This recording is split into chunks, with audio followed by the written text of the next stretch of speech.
इज्जत अल्लाह देता है, इश्तिहार नहीं। और रह गई अलकाबात की बात, तो मैं ये बात कह देता हूं, डंके की चोट पर वह मौलवी अपनी गिरबान में झांक के अपने अमाल का मुहासबा करें जिन्हें अलकाब प्यारे हैं। खुदा की कसम, ये एक इश्तिहार नहीं, ऐसे लाखों इश्तिहार देखे हैं, लेकिन कलेजा ठंडा नहीं होता। कलेजा ठंडा तब होता है जब माँ बाप बेटा कह के आवाज दिया करते हैं। अगर अलकाबात की बात करो तो वो लफ्ज जो माँ बाप की जबान से निकले उससे बड़ा कोई लक़ब हो ही नहीं सकता। गुजारिश है मेरी, इल्म वालों की इज्जत किया करो, कदर किया करो। हाँ, कदर किया करो, इनका एहतराम किया करो। आज और ये मेरे बुजुर्ग लोग बैठे, मैं इनकी बच्चों की उम्र का हूं, कुछ इसमें जवान मेरे हम उम्र भी हैं, मगर एक बात कह दूं आपसे, खुदा की कसम, बहुत गौर से मेरी बात सुनना। हम सबसे हकीर अपनी जमात के उलमा को समझते, और जो कौम अपने रहनुमाओं की कदर नहीं करती वो कौम कभी कामयाब नहीं होती है। क्या बात है हज़रत, वाह। ये जहन में बात रख लेना, जो कौम अपने रहनुमा की इज्जत नहीं करती वो कभी कामयाब नहीं होती। सारे बोलें, कभी कामयाब नहीं होती है। एहसान है इन मदरसों का जो हमारे चेहरों पे ताड़ियां हैं, एहसान है इन उलमा का जो आज सरों पे टोपियां सलामत हैं। और बड़ी बात कह दूं, जहां उलमा नहीं है वहां 70 साल के बूढ़े को 7 पुश्तों का शजरा तो याद है, लेकिन नबी का दिया हुआ कलमा तक याद नहीं होता है। ये कड़वी सच्चाई है, कड़वी सच्चाई। लोग हमसे कहते हैं कि साहब एक सवाल पूछना है। कौन सा? कि इमाम साहब महीने में 4 छुट्टियां कर रहे हैं, नमाज पढ़े उनके पीछे। एक दिन तो ताज्जुब हुआ, एक का फोन आया, कहने लगा हजरत जी जो इमाम दुकान करे उसके पीछे नमाज हो जाएगी। वाह। मैं अखबार नहीं सुना रहा हूं, आप बीती बता रहा हूं कि जो इमाम दुकान करे उसके पीछे नमाज हो जाएगी। मैंने कहा तनख्वाह कितनी देता भाई? उसने कहा हजरत बहुत देते हैं। मैंने कितनी बोला? 7,000। क्या बात है, कितनी? 7,000। जोर से बोलो, कितनी? कम है कि ज्यादा? माशाअल्लाह, नीचे वाले बोले कम, मिंबर वाले बोले बहुत कम। इसलिए कि जितनी जमीन पे आग जलती है उतनी गर्म होती है बस। क्या बात है। इन्हें पता है घर कैसे चलते हैं। उसने कहा कि जिस जो दुकान करता उसके पीछे नमाज हो जाएगी। मैंने कहा तनख्वाह कितनी? कहा 7,000। मैंने कहा ड्यूटी कितनी? कहने लगे नमाज पढ़ाते हैं। मैंने कहा जनाजा कौन पढ़ाता? बोला इमाम। बच्चा पैदा हो कान में अजान कौन पढ़ता? बोला इमाम। कोई मर जाए तो फाता कौन पढ़ता? इमाम। कब्र पे फाता कौन पढ़ता? इमाम। सर में दर्द हो तो दम कौन करता? इमाम। पेट में दर्द हो तो दम कौन करता? इमाम। मैंने कहा इतने काम, 7,000 तनख्वाह, हया नहीं आती तुझे? मुझे बता तो सही, अगर एक एक बंदे पे रोज के 10 रुपए डाल दिए जाए तो कौन से ज्यादा है? हफ्ते के 100 डाले जाए तो कौन से ज्यादा है? हमें इमाम की दुकान तो बुरी लगती है, लेकिन चाहते ये है तनख्वाह भी 5,000 दे और कोई काम भी ना करे। मुझे बता तो सही, अगर तेरे बेटे के सर में दर्द होता है तो आवाज तू दरवाजे पे देता है, सर्दी की रात में इमाम बिस्तर छोड़ देता है, गर्मी की तपती हुई धूप में इमाम तेरे साथ दौड़ लगाता है। कभी इसने कहा तूने 7,000 तनख्वाह दी है, काम सिर्फ 5 नमाजों का करूंगा? खुदा की कसम कभी नहीं। जैसी तुमने आवाज दी है 5,000 के लिए, ये 5,000 के लिए नहीं, बल्कि तूने सर्दी में आवाज दी, इसने लिहाज छोड़ दिया, गर्मी में आवाज दी, इसने साया छोड़ दिया। इसलिए नहीं कि तू तनख्वाह देता है, बल्कि इसलिए कि ये भी उसी नबी का कलमा पढ़ता है जिस नबी का कलमा तूने पढ़ा है। नारे तकबीर, नारे रिसालत, अज़मते इमाम हुसैन, शान हुसैन कॉन्फ्रेंस, उलमाए अहले सुन्नत। माशाअल्लाह, माशाअल्लाह। इसलिए सबसे पहला काम यह करना है अपने इमाम को इज्जत देनी है। अगर इनका काम पसंद नहीं तो तनख्वाहें इतनी कर दो कि इन्हें दुकान रखने की जरूरत ना पड़े। मौलवी तावीज कर रहा, इमाम तावीज कर रहा, करेगा नहीं। तुम तावीज में 500 दे सकते हो, इमाम के चंदे में 100 रुपए भारी। हाँ, इमाम के चंदे में 100 रुपए नहीं। और तावीज के लिए वो कहते हैं ना 1100 रुपए लग जाएंगे, सारी बलाएं भाग जाएंगी। तो कहता 1151 दूंगा, काट दो। चंदे में 100 रुपए भारी, तावीज के 1100 कम। कहां हैं हम? क्या कर रहे हैं हम? किस जगह खड़े हैं हम? खुदा के वास्ते तनख्वाहें इतनी करो कि कम से कम ये दूसरी तरफ तवज्जो ना करें। तवज्जो ना करें। तकलीफ की बात नहीं है, मैं ये कड़वी सच्चाई है। लोग इमामतें छोड़ करके बिजनेस पे जा रहे हैं। अगर ये हालात रहे, एक दिन इमाम ढूंढते ढूंढते मर जाओगे, कोई इमामत करने वाला नहीं मिलेगा। ऐसा नहीं इनके हाथ पैर नहीं है, ये मेहनत नहीं कर सकते, ये सब कुछ कर सकते हैं। सोचना चाहिए जैसे आपके बच्चे हैं वैसे इमाम के भी बच्चे हैं। जैसे आपके घर में बीमारियां हैं, इमाम के घर में भी बीमारी है। एक इमाम को सिर्फ इसलिए मस्जिद से निकाला गया कि उसकी बीवी का ऑपरेशन हुआ, उसने 7 दिन हॉस्पिटल में अपने बच्चों के साथ गुजारे। इस कौम ने उस इमाम को निकाल के खड़ा कर दिया। और मैं कहता हूँ झूठे हैं ये लोग जो कहते हैं हुसैन से प्यार है हमें। और मुझे बता तो सही, इमाम ये तेरे बाप का वारिस नहीं, हुसैन पाक का वारिस है। अगर तू इससे प्यार नहीं कर सकता तो हुसैन से कैसे प्यार कर सकता है? क्या बात, वाह वाह वाह। इसलिए इमाम को निकाला गया कि उसकी बीवी का ऑपरेशन हुआ था। और डर वो कादिर मुतलक है, अगर बीमारी तेरे घर में डाल दी कोई बचाने वाला नसीब नहीं होगा। क्या बात है। फरमाया गया जो जमीन वालों पर रहम करता है अल्लाह उस पर रहम फरमाया करता है। तुम जमीन वालों पर रहम करो, अल्लाह तुम पे रहम करेगा। वरना याद रखिए, उलमा की मुखालफत और इनसे नफरतें करने वालों के अंजाम अच्छे अच्छे। एक बुढ़ा था मस्जिद के आगे, हमारे यहाँ बुढ़ा बोलते हैं, आपके यहाँ पता नहीं क्या बोलते हैं, ज्यादा उम्र के आदमी को बुढ़ा ही बोलते हैं यहाँ भी। उसका हंसना मत, मैं बस बात समझाना चाहता हूँ। उसने किवाड़ में ना सुराख था, उसकी लकड़ी के किवाड़ थे। उसकी नजर मस्जिद के गेट पे ही लगी रहती थी, इमाम कब निकल रहा है, कब आया, कब गया, यही देखता रहता था।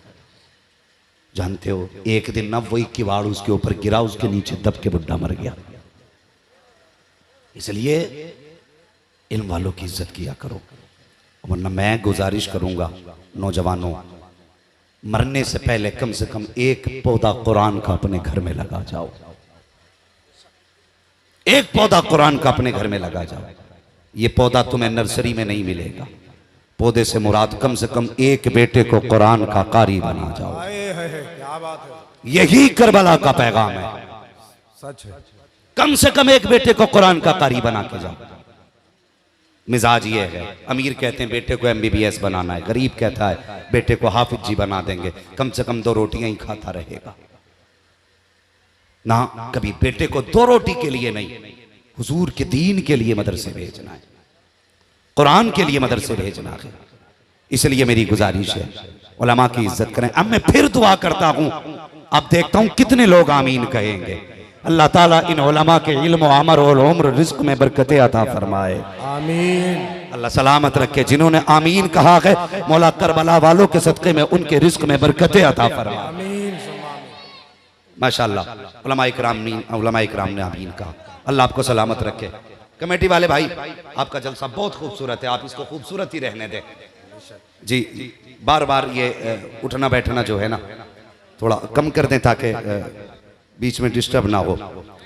यकीनन मेरे बात आपको सैयद मजहर हुसैन साहब क़िबला दामजिल्लाहुल आली की ज़ियारत भी करनी है, खिताब भी सुनना है। बस मैं इस शेर से करबला के सफर का आगाज करूं कि मिलेगी जन्नत पिएगा कौसर, मिलेगी जन्नत पिएगा कौसर। ऐसे करबला नहीं जाते लोग, जैसे आप हैं ऐसे लोग कब्रिस्तान जाया करते हैं। पढ़ूं भाई, अमीर हमजा ने इतना अच्छा पढ़ दिया कि शायद इनका रंग ही अब ना उतर पाए सालों साल, मगर कसम खुदा की ये रंग इनका नहीं, मुस्तफा की नात का रंग है। और नात का रंग कभी आशिक के ऊपर से उतरता, जोर से उतरता, नहीं है। बस मैं ये शेर पेश कर रहा हूं और सुने और अपने होने का सबूत दें। मिले की जन्नत पिएगा कौसर। इधर वाले लोग क्या लंगर के इंतजार में हैं? अगर कुछ खा पी के घर से आए हैं तो बोल दें जरा सुभान अल्लाह। इधर वाले लोग कुछ बीच बीच में मैंने अमीर हमजा भाई की दौर में भी देखा कि वो बोल ही नहीं रहे थे, तो मैं सोच रहा था ये क्यों कह रहे हैं कि कहो हाथ उठा के सुभान अल्लाह। बस मैं ये कहने वाला था कि उनकी महफिल में वही बोलता है जिससे वो बुलवाया करते हैं, क्या बात। सिर्फ वही बोले। मिले की जन्नत पिएगा कौसर, कब्र में उसको ही चैन होगा। सुभान अल्लाह, सुभान अल्लाह। अल्लाह सलामत रखे। मिले की जन्नत पिएगा कौसर, कब्र में उसको ही चैन होगा। नमाज उसकी कबूल होगी कि जिसके दिल में हुसैन होगा। सुभान अल्लाह, सुभान अल्लाह, क्या बात है। नमाज उसकी कबूल होगी कि जिसके दिल में हुसैन होगा। अगर मेरी तारीफ कोई करे मेरी माँ का कलेजा ठंडा होता है। आज हुसैन की बात करेंगे, यकीनन जन्नतुल बकी में फातिमा ज़हरा मुस्कुराने लग जाएगी, नबी की बेटी मुस्कुराने लगेंगी। वो लोगों, पाकों का जिक्र है, पाक तरीके से होना चाहिए, समाते भी पाक होनी चाहिए। मैं इस चीज का इंतजार नहीं करूंगा कि कोई मुझसे कहे टाइम हो गया, मैं इसका इंतजार नहीं करूंगा। बस मैं आपके चेहरों से समझ लूंगा। हम पलटते नहीं बेजान किताबों के वर्क, हम वो पढ़ते हैं जो चेहरों पे लिखा होता है। अंदाजा हो जाएगा जितनी देर आप सुनेंगे इंशाल्लाह। वैसे मेरा वक्त 1 घंटा लगभग है तकरीर का, उसमें कुछ वक्त भी गुजर चुका है। बस अब इतनी देर गुफ्तगू जितनी देर आप सुने, जरा कह दें या रसूल अल्लाह और जोर से। तेरी नस्ले पाक में है बच्चा बच्चा नूर का, तू है ऐने नूर तेरा। सब घराना नूर का। जिन्होंने नात पढ़ी अल्लाह आज की रात के सदके मुस्तफ़ा का मदीना दिखा दे, आमीन। जब कहा जाया करे ना तो आप भी नात पढ़ लिया करो। जलसे में सिर्फ बरेली वाले नहीं आते हैं, जलसे में वो वाले भी आया करते हैं, समझ गए ना। जलसे में समझदार लोग हैं ना, वो भी आया करते हैं, और वो तो आते ही है, वो वाले भी आया करते हैं, वो भी आया करते हैं। वो सिर्फ ये देखने आते हैं, देखें इन्हें अपने नबी से प्यार अभी कितना है। क्या बात। इतनी जोर से सुभान अल्लाह कह दिया करो कि उनके पित्ते पानी हो जाया करें। सुभान अल्लाह, सुभान अल्लाह। समझ रहे ना मेरी बात। मदीना शरीफ की जमीन है, मस्जिद का सहन है, हुजूर के सहाबा हैं। सहाबा के दरमियान मेरे हुजूर ऐसे बैठे हैं जैसे चांद सितारों के बीच जगमगाया करता है। अचानक एक सहाबी उठे, अर्ज करते हैं या रसूल अल्लाह एक बात अर्ज करनी है। मेरे हुजूर ने फरमाया कहो। अर्ज करते हैं या रसूल अल्लाह मदीना शरीफ में एक बच्चा है जिसकी उम्र तकरीबन 12 साल है। उसकी एक आदत है। हुजूर ने फरमाया कौन सी? वो कहने लगे या रसूल अल्लाह ये जो आपकी बगल में आपके शहजादे हुसैन बैठे हैं, जब ये चलते हैं ना तो वो 12 साल का बच्चा इनके पीछे पीछे चलता है। हुजूर ने फरमाया फिर? काका बात ये है कि जब वो आपके नवासे कदम उठाते हैं, मिट्टी पे निशान बनते हैं, तो वो इनके कदम की जगह से मिट्टी उठाता है और उठा के सर पे डाल लेता है, कभी चूम लेता है, कभी आंखों से लगा लेता है। हुजूर एक बच्चा ऐसा भी है। मेरे नबी ने फरमाया नाम क्या है? कहा या रसूल अल्लाह उस बच्चे का नाम है हबीब इब्ने मुजाहिर। क्या नाम है? हबीब इब्ने मुजाहिर। हुजूर ने फरमाया बुलाओ। आका के हुक्म पे बच्चे को बुलाया गया। जब खबर पहुंची बच्चा खाना खा रहा था, किसी ने कहा सरकार ने बुलाया कि तुम्हारी शिकायत की गई है। बच्चे के हाथ से लुकमा छूटा और बगैर चप्पल पहने नंगे पैर बच्चे ने दौड़ना शुरू किया। ताज्जुब की बात थी, जो बुलाने आया था वो पीछे था, जिसको बुलाया जा रहा था वो आगे जा रहा था। किसी ने कहा ऐसी भी क्या जल्दी, शिकायत की गई है दरबार में। हुजूर की चौखट पे शिकायत है, डर नहीं लगा? उसने कहा वो किसी और हाकिम की चौखट होगी जहां जाते हुए मुजरिम डरा करते हैं। ये मुस्तफा की चौखट है, यहाँ मुजरिम डर के नहीं मुस्कुरा के जाते हैं। तभी तो आला हजरत कहते हैं चोर हाकिम से छुपा करते हैं या उसके खिलाफ, तेरे दामन में छुपे चोर अनोखा तेरा। अल्लाह अकबर सुने।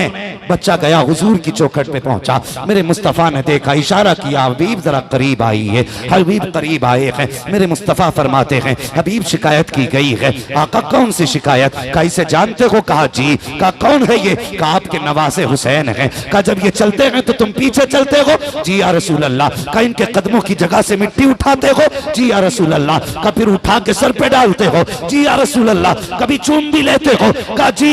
आका फरमाते हैं ये करते हो? कहा हाँ। कहा इसकी शिकायत की गई है। अल्लाह अकबर। इतना सुनना था। हबीब इब्ने मज़ाहिर की गर्दन झुकी, कहते या रसूल अल्लाह इतना तो मैं करता हूँ, अब जो सजा होगी वो मुझे मंजूर है। आका करीम फरमाते हैं हबीब बता तो सही ऐसा क्यों करता है? हबीब इब्ने मज़ाहिर का जवाब सुनना।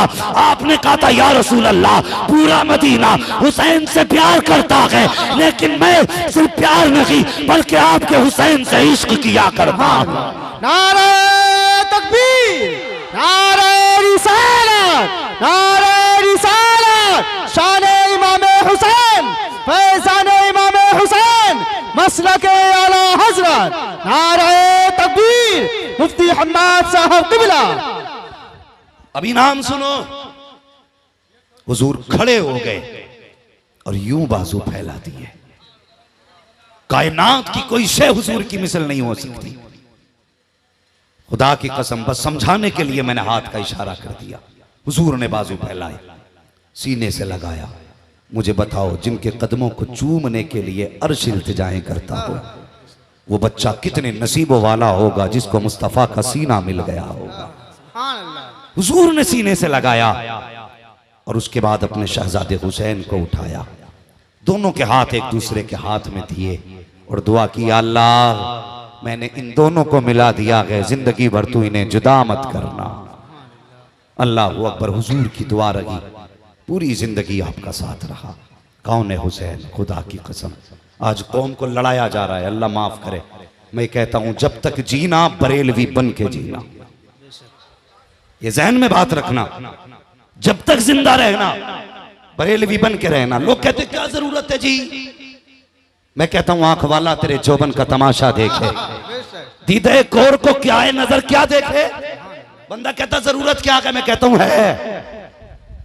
एक साहब कहने लगे जी सहाबा का इश्क काफी है, दूसरे ने कहा अहले बैत का प्यार काफी है। मैंने कहा सुनिए, जो लोग अहले बैत से प्यार का दावा करते हमने उन्हें भी गुमराह होते हुए देखा है। जो सहाबा से प्यार का दावा करते हैं हमने उन्हें भी गुमराह होते हुए देखा है। कैसे? जिन्होंने अहले बैत से बेहिसाब प्यार किया लेकिन नबी के अबू बकर के खिलाफ भौंके, नबी के उमर के खिलाफ भौंके, हजरत अमीर माविया के खिलाफ भौंके, बिगड़ गई आखिरत। कुछ ऐसे भी हैं जो सहाबा से इतना प्यार करते हैं जिन्होंने अहले बैत की शान में गुस्ताखिया की, उनकी भी आखिरत तबाह। मैं कहता हूं आला हजरत को दिल के दरवाजे पे बैठा लो। जिसके दिल पे अहमद रजा का पहरा होगा वो दिल कभी गुमराह नहीं हो सकता। बेशक बेशक, सुभान अल्लाह। वो दिल कभी गुमराह नहीं हो सकता। बैठाओ आला हजरत को दिल के दरवाजे पे। जब दिल के दरवाजे पे आला हजरत होंगे ना तो ना दिल में कोई राफजी आएगा ना दिल में कोई खारजी आएगा। आज उम्मत को लड़ाया जा रहा है, अल्लाह माफ करे। मैं मिंबर पे नहीं चाहता किसी शख्स मुअय्यन का नाम लेकर के गुफ्तगू करूं, लेकिन एक जमात ऐसी है जिसने मिल्लत को बड़ा नुकसान पहुंचाया। हम इसके कायल हैं। इब्तदाई दौर में हिंदुस्तान में दीन सबसे ज्यादा खानकाहों से फैला, लेकिन आज सबसे ज्यादा अगर दीन को नुकसान पहुंच रहा है तो कुछ खानकाहों से पहुंच रहा है। ये भी कान खोल के सुन लें। इसलिए खानकाह का इंतखाब भी देखभाल के करें। हम उस खानकाह में जाएंगे जिस खानकाह में मसलक के आला हजरत का ठप्पा लगा होगा। लिखें इस बात को दिल पे, वरना लोगों ने कादरी लाम के आगे लगा करके अबू बकर को गालियां दी, नबी के उमर को गालियां दी। मैं भी हुजूर के गुलाम का, हुजूर के औलाद का गुलाम हूं, सहाबा का भी गुलाम हूं। और खुदा का शुक्र अदा किया करो, तुम्हें और मुझे रब ने रज़वी बनाया है, रज़वी बनाया है। जन्नत में जाने के लिए सहाबा का दामन भी जरूरी है, अहले बैत का दामन।